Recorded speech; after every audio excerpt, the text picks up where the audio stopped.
Mobile और laptop का सबसे बुरा असर अगर किसी एक चीज़ पर पड़ा है तो वो है हमारी आँखों पर।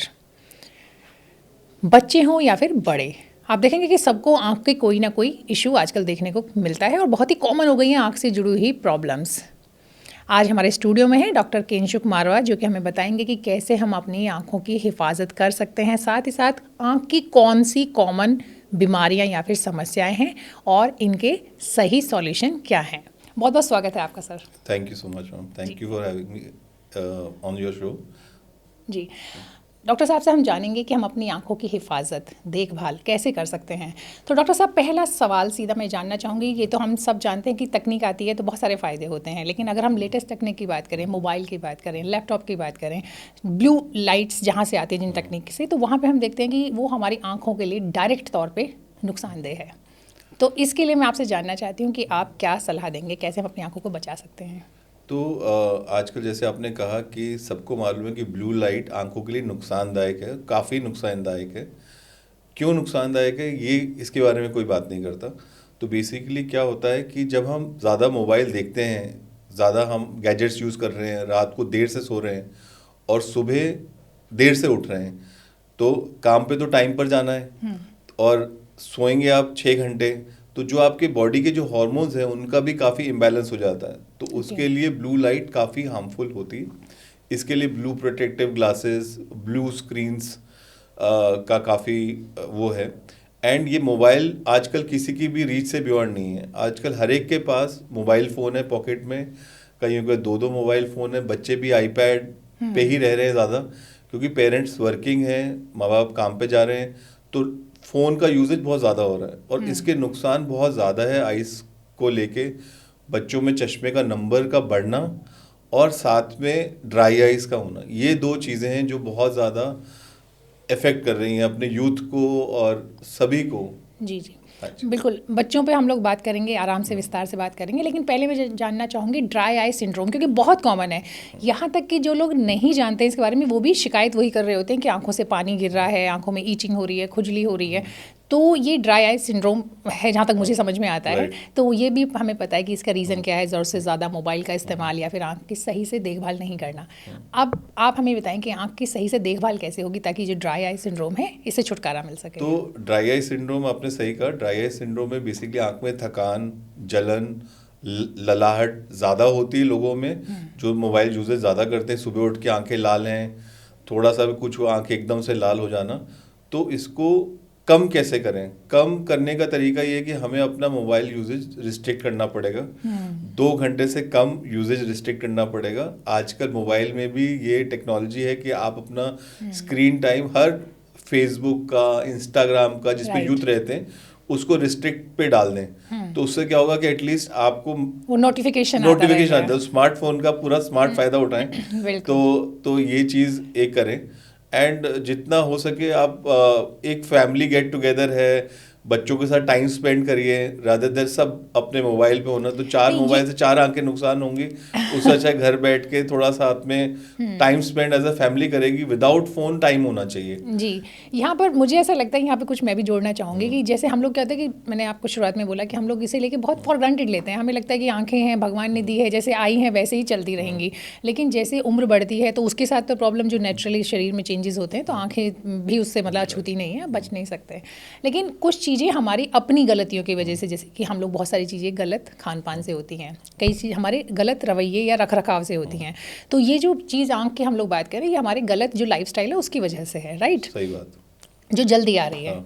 तो यहाँ पर आपने बताया कि जैसे ड्राई आई सिंड्रोम की हम लोग बात करें तो एक तो ये है कि रेडनेस हो जाती है। कई लोग ये भी होता है कि पानी, खासकर अगर हवा लगती है तो पानी वाटरिंग, बाहर जाते हैं आप वॉक करने तो होता है, आप गाड़ी पे बैठे हैं, बाइक पे बैठे हैं, तो ये प्रॉब्लम ज़्यादा होती है। तो एक तो आप बता रहे हैं कि आपको मोबाइल का इस्तेमाल कम करना है, ठीक है। अगर कुछ टाइम आप ऐसा रखें जहाँ पे अगर फैमिली के साथ है तो कोशिश करें कि मोबाइल को दूर रखें। हालांकि it's not easy, but I think ये एक तरीका हो सकता है कि आप एटलीस्ट कुछ टाइम बिना मोबाइल के, मोबाइल वैसे भी सिर्फ आंखों को ही नहीं और भी अपने ड्रॉबैक्स हैं मोबाइल के, जो आपको हर टाइम आपके माइंड को और मेमोरी को, उन सब के वो अलग मसला है, उस पर अलग बात होगी।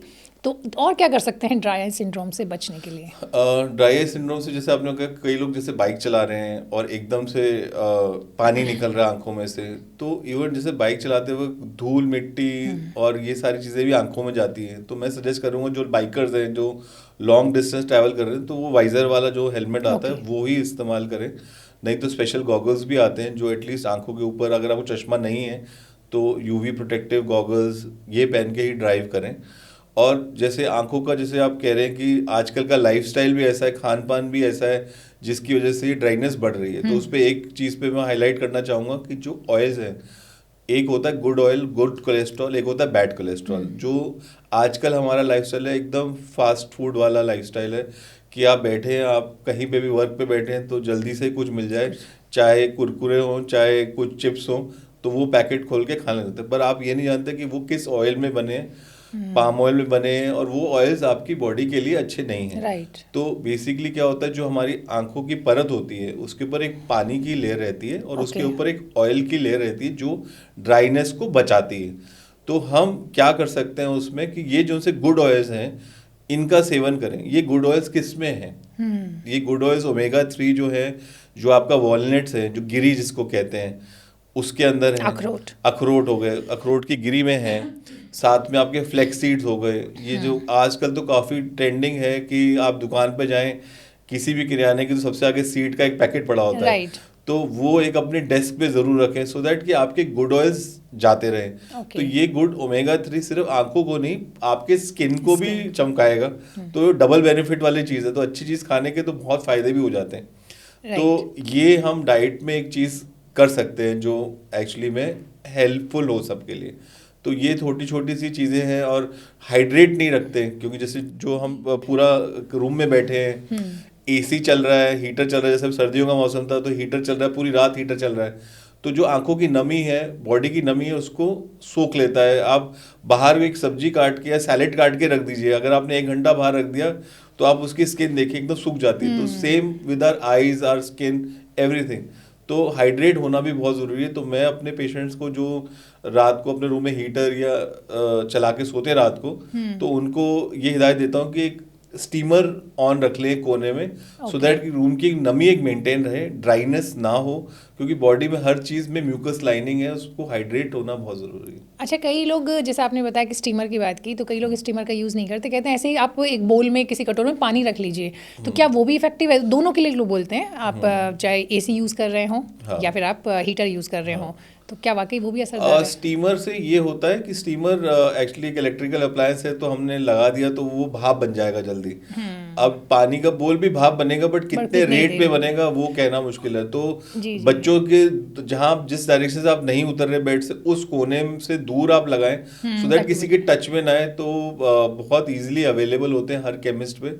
तो वो सिंपल जो स्टीम इनहेलर होता है वही स्टीमर है, तो वो उसका इस्तेमाल वो तो ज़्यादातर घर में लोग रखते भी हैं। तो इससे अच्छा है कि उसका इस्तेमाल करें, सिर्फ ये नहीं कि सर्दी जुकाम होता है भी इसका यूज़ करें। ये बहुत अच्छी बात आपने बताई, क्योंकि ये जो एसी और हीटर है इस पर तो नॉर्मली बात नहीं होती, आंखों से जोड़कर तो नहीं देखा जाता है।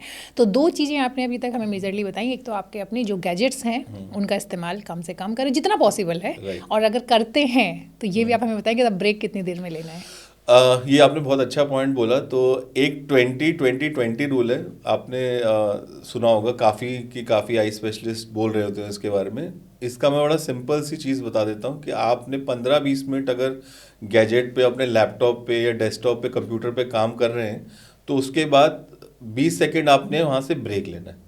20 सेकेंड ब्रेक लेके आपने दूर कोई चीज़ पे देखना है, तो वो 20 फीट बोलते हैं दूर देखने के लिए, 20 सेकंड के लिए। तो इसका मतलब ये है कि आपको ब्रेक लेना ज़रूरी। और जब आप बैठे हैं कंप्यूटर पे तो अपनी बैक स्ट्रेट करके आर्म्स भी प्रॉपरली रेस्ट हों, एंड आप कॉन्शियसली बीच में ब्लिंक करते रहें। क्योंकि काफ़ी लोग इवन वर्क पे मैंने देखा है, काफ़ी बॉयज़ गर्ल्स अपना कॉन्टैक्ट लेंस पहनते हैं, तो उनमें भी ड्राइनेस होने का चांस ज़्यादा रहता है। तो ये एक चीज़ कर सकते हैं।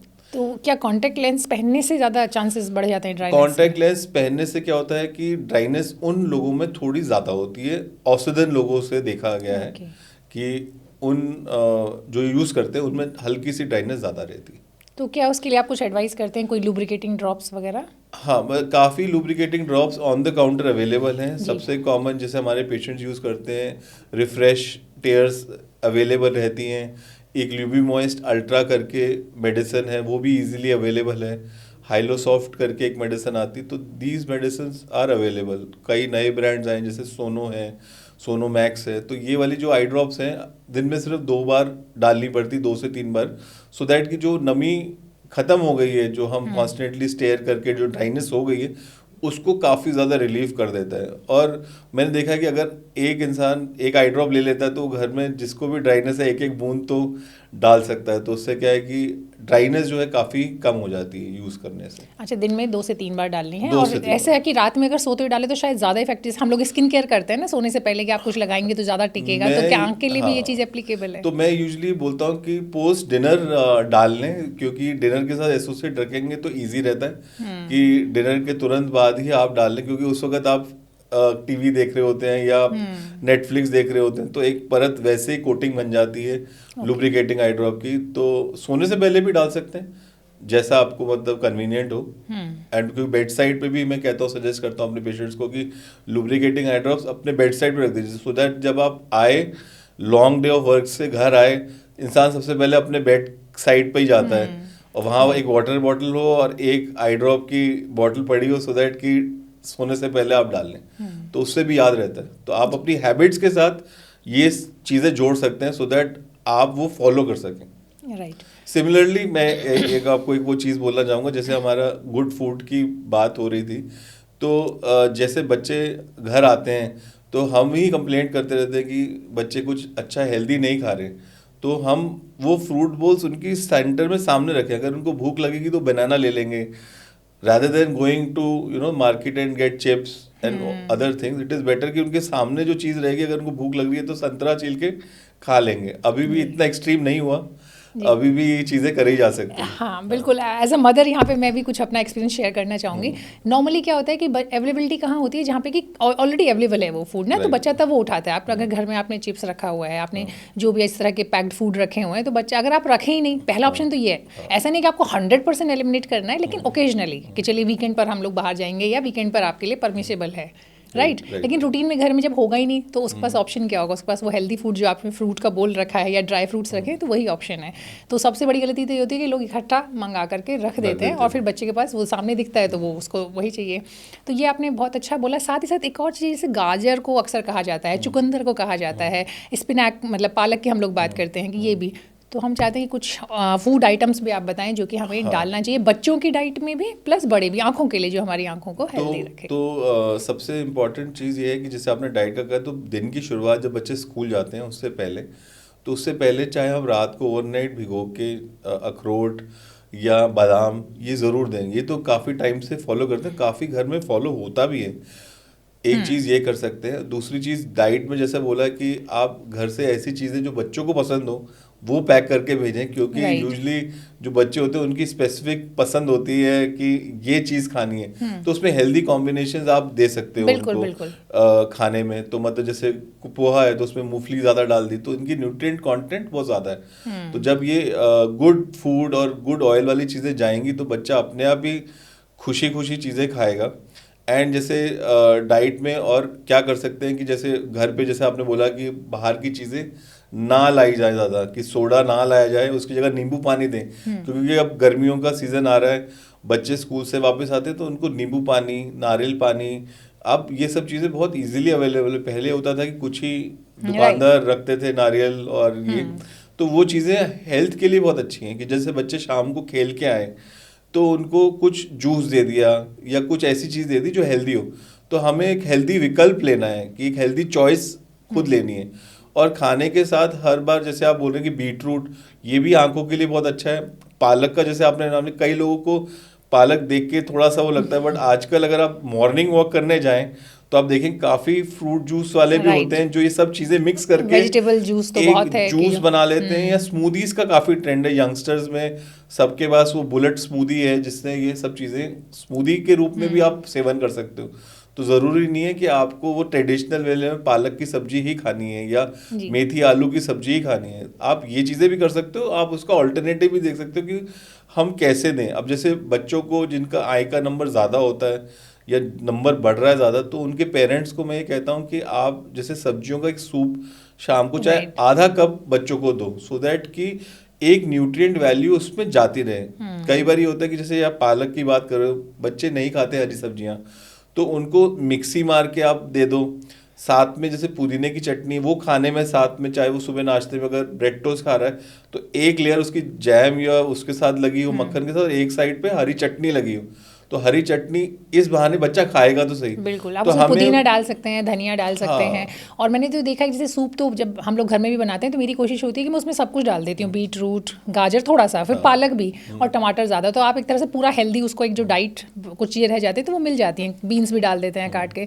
तो इस तरह का एक्सपेरिमेंट मदर खुद कर सकती हैं घर में। या फिर जैसे मुझे एक चीज़ है जो मैं शेयर करना चाहती हूँ, कई बच्चे, पूरी सारे बच्चे शौक से खाते हैं, तो पालक की आपने एक प्यूरी बनाई और उसको उसमें आटा आपने गूंद दिया, तो वो टेस्टी लगता है। मतलब मैं खुद से बनाती हूँ, उसमें और सारे मसाले भी डाल देते हैं। ऐसे ही कभी कभी बीट रूट की भी, वो भी बहुत टेस्टी लगती है। बच्चों को कलरफुल खाना भी दिखता है लंच के अंदर। हाँ, बच्चों को ऐसे लगता है कि ये रंग बिरंगी चीजें हैं। हाँ। और ये इवन सैलेड्स में भी मैं कहूँगा कि जैसे ये रेड, येलो, ग्रीन जो कैप्सिकम है, पर्पल कैबेज आती है, इनका थोड़ा सा सैलेड शॉर्ट छोटा कटा हुआ उसमें अगर डाल के दें, मतलब बोल में, और साथ में बच्चों को खाने के साथ दे, तो एक अच्छी हैबिट्स इनमें इनकलकेट होंगी। इनके लिए नहीं, आगे फ्यूचर जनरेशंस के लिए भी। सो जब ये चीज पैटर्न एक देखेंगे कि हाँ बचपन में ये खाते थे, तो ये एक सबकॉन्शियसली भी इनके अंदर एक गुड हैबिट्स डेवलप होंगी। हाँ, ये बहुत अच्छी बात आपने बोली है कि आप बचपन से जो चीज़ें, क्योंकि आप जब बड़े हो जाते हैं ना, बचपन में बहुत सारी चीज़ें आप समझ नहीं पाते हैं, छोटे होते हैं, लेकिन जब आप एक बार once you are grown up, तो फिर आपको रियलाइज़ होता है, आपको एक नॉस्टैल्जिया फील होता है कि अच्छा हम बचपन में ये खाते थे। तो अगर वो हेल्दी फूड हैबिट्स आपकी बचपन से ही होती हैं, आपने शुरू से ही सैलेड या सूप लिया है, तो वो आपको आगे तक आपको कैरी करेंगे। राइट। नहीं, आपने बहुत सही बात बोली है कि मतलब जैसे हमारे नानी दादी के जो नुस्खे होते थे, तो मुझे याद है कि जो हमारी नानी है, तो अलग से जैसे गाजर का मुरब्बा होता था, वो घर भिजवाती थी जब हम हॉलीडेज पे जाते थे। हाँ। छुट्टियों पे जाते थे, तो ये सब चीज़ें कहीं ना कहीं हमारे अंदर नॉस्टैल्जिक फीलिंग लाती हैं।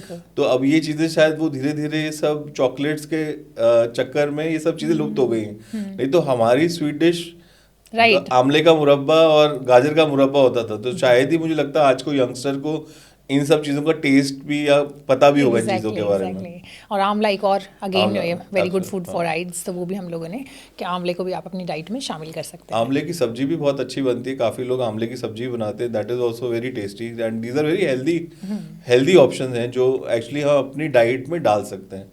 तो मतलब one amla is is a powerhouse of vitamin सी।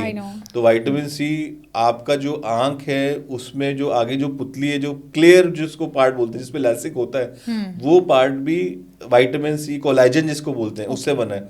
आप सुनेंगे कितना कोलाजन इम्प्लांट हो रहा है, तो ये विटामिन सी कोलाजन बनाने में हेल्प करता है, क्योंकि हम एक चीज को दूसरी चीज से जोड़ नहीं पाते, इसलिए हमें इन सब चीज़ों का पता नहीं होता। तो इन सब चीज़ों से हमारी आई हेल्थ, ओवरऑल हेल्थ भी काफ़ी इंप्रूव होती है। इम्यूनिटी कितनी विटामिन सी से बूस्ट होती है, जितना आप देखें ज़्यादा नज़ला, ज़ुकाम और ये सब चीज़ें जो सी अब ज़्यादा बढ़ रही, क्योंकि हम ही उस डाइट से अलग हो रहे हैं। अगर आप देखें पहले इतना फ्लू कॉमन नहीं था, क्योंकि हम लोग की इम्यूनिटी बहुत स्ट्रांग थी। और अब जब कोविड आया उसके बाद हमने देखा कि कि ये सब चीज़ों का कितना इम्पोर्टेंस है।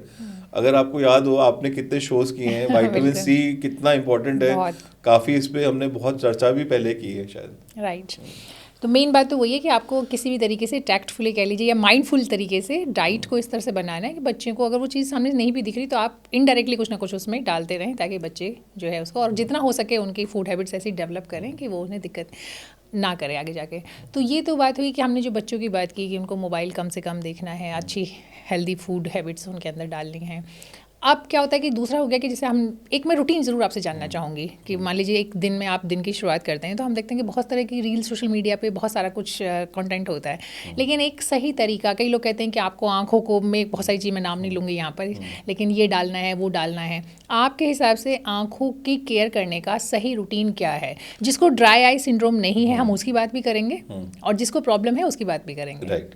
तो आपने बहुत अच्छा एक सवाल पूछा कि दिन की शुरुआत कैसे करें। तो मैं एक एवरेज यंग पर्सन जो एक कॉर्पोरेट में चाहे काम करता हो, तो मॉर्निंग में मैं ये सजेस्ट करूँगा कि मॉर्निंग में जैसे उठते हैं, थोड़ा फ्रेश होने के बाद जब अपने हैंड्स वगैरह क्लीन हो, तो उसके बाद हैंड्स को अच्छे से रब करें। तो जब हम रब करते हैं तो काफ़ी फ्रिक्शन प्रोड्यूस होता है, उससे वार्मथ आता है। तो उसको आइस के ऊपर हल्का सा 5 सेकेंड 10 सेकेंड्स रखें, ये योगा में भी कहा गया है कि ये बहुत अच्छा है इसके लिए। इसके पीछे साइंस क्या है कि जब हम हाथ वार्म होते हैं तो ये जो ऑयल ग्लैंड्स हैं तो ये भी वार्म अप हो जाते हैं। ओके। तो ये अच्छे से ऑयल सिक्रिएट करने लग जाते हैं, कि पूरी रात आंखें पल के जो है बंद होती हैं, और जब मॉर्निंग उठते हैं तो इनका भी काम शुरू हो गया आपके उठने के साथ। तो ये ड्राइनेस ये भी प्रिवेंट करेंगे। दूसरी चीज़ है कि जब आप जैसे काम पे भी जा रहे हैं, मैंने बोला कि कुछ ये फ्लैक्स सीड्स हैं, कुछ अपना डेस्क पे रख सकते हैं कि अपने साथ लेके गए और उसका बीच में गाड़ी में रख लिए, क्योंकि कई लोग होता है कि गाड़ी में भी चीज़ें रख लेते हैं साथ में, ट्रैवल के टाइम पे कुछ अगर मन किया तो कोई हेल्दी चीज़ ही मंच करी जाए रादर देन हैविंग च्युइंगम या कुछ और चीज़ जो कि अनहेल्दी है मेरी तरफ से। तो ये सब चीज़ें की जा सकती हैं। बीच में during the work time water bottle हो, हाइड्रेट अपने आप को इंसान प्रॉपर करे। 2020 जो रूल है वो फॉलो करे कि आप कॉन्स्टेंटली स्क्रीन पे नहीं रहेंगे, आप थोड़ा सा 20 मिनट का अपने को बैक लेंगे और ब्लिंक करेंगे। सिमिलरली जैसे बच्चे जब घर आते हैं, जब सब घर आते हैं, गैजेट्स का यूज़ कम करें। एंड फ्रूट्स और ये green leafy vegetable, multi coloured fruits retina के लिए भी बहुत अच्छे हैं।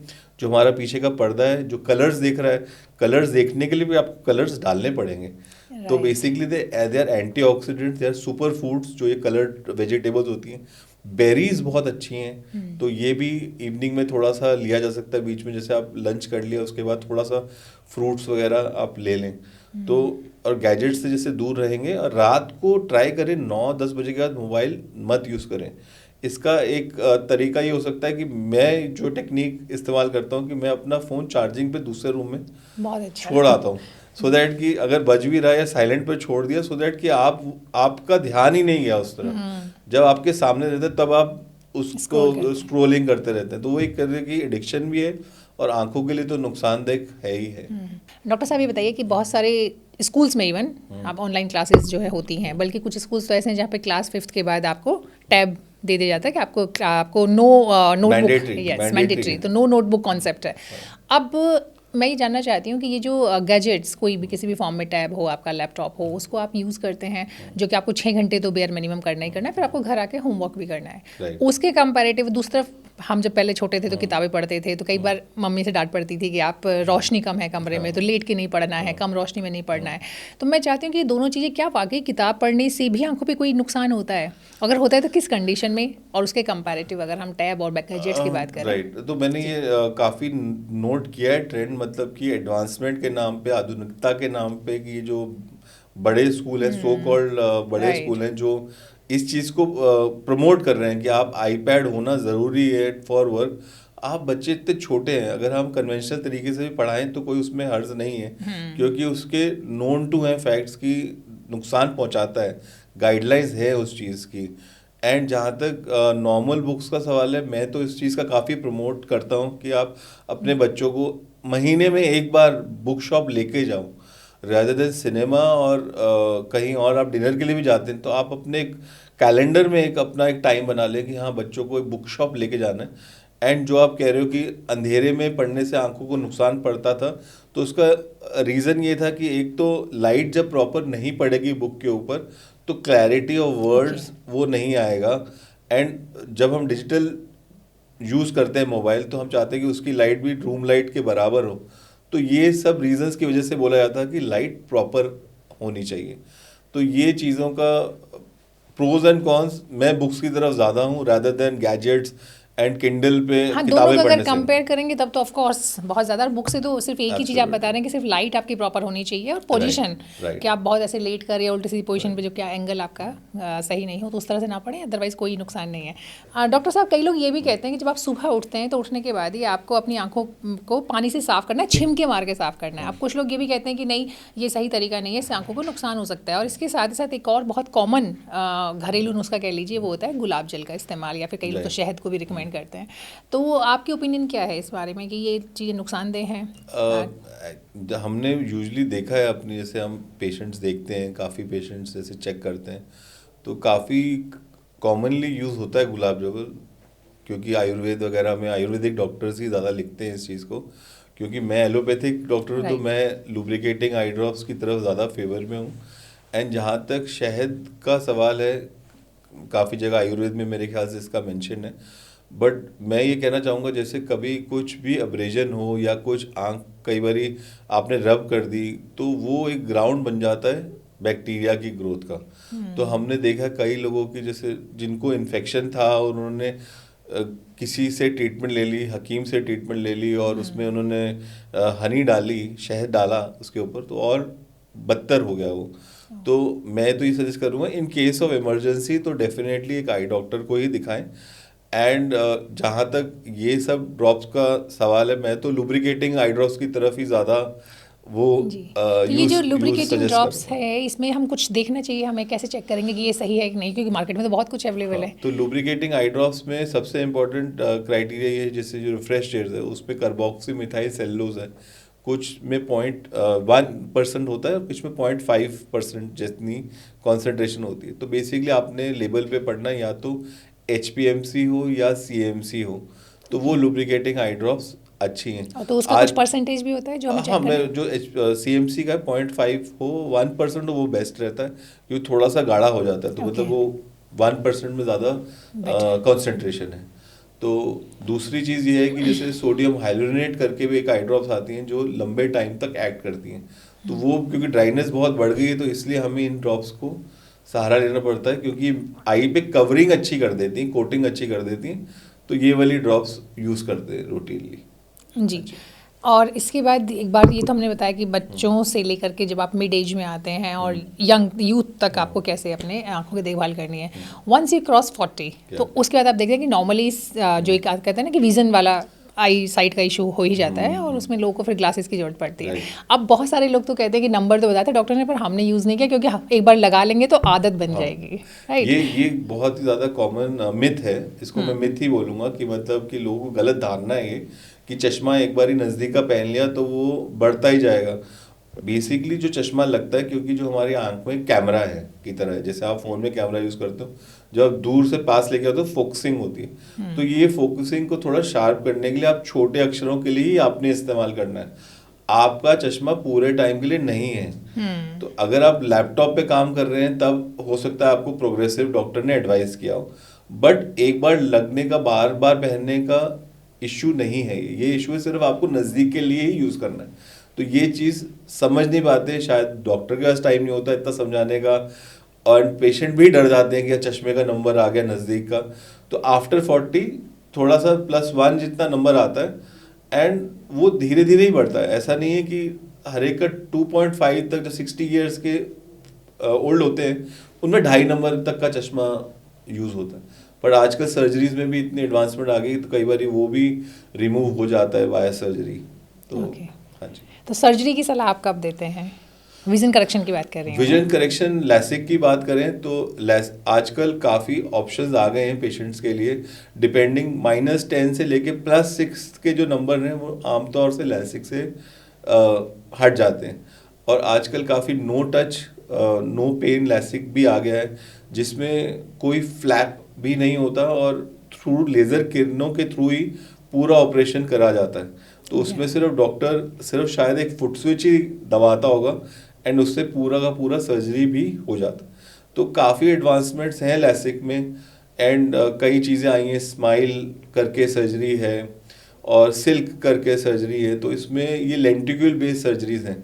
जो पहले बात की मैंने फ्लैप बेस्ड सर्जरीज हैं, इसमें स्मॉल इंसिजन बनाया जाता है और उसके थ्रू जो आई का जो नंबर है, जो टिश्यू है, वो रिमूव किया जाता है। ओके। तो ये कुछ प्रोसीजर्स हैं जिससे चश्मे का नंबर हट जाता है। तो जो लंबे टाइम से चश्मा पहन रहे हैं उनके लिए ICL करके इंट्रा कॉलमर लेंस करके एक टेक्निक भी है, जिसमें हम लेंस जो नेचुरल लेंस होता है उसकी सतह के ऊपर एक लेंस बैठ जाता है। तो वो ICL जिनका नंबर बहुत हाई है, इवन -22 -25 तक हमने ऑपरेशंस करे हैं जिनका ये नंबर चला जाता है। तो ऐसे ऐसे लोग भी हैं जिनके नंबर -20 तक भी पहुंच जाते हैं। ओके।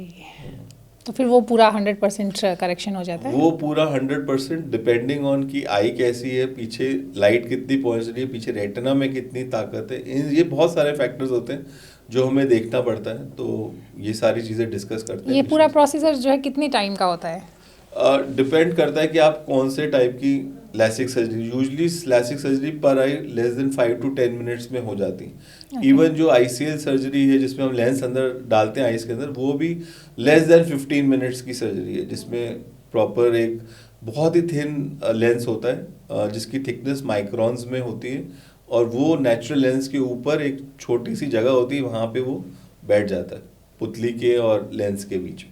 राइट। और उसके होने के बाद कितना, मतलब क्या प्रिकॉशंस लेने होती प्रिकॉशंस हैं जैसे कैटरेक्ट की प्रिकॉशंस रहती हैं तो उतना 1 वीक सबसे स्ट्रिक्ट रहता है। कोई भी आप आई की सर्जरी कराएं, पहला हफ्ता सबसे क्रूशियल है।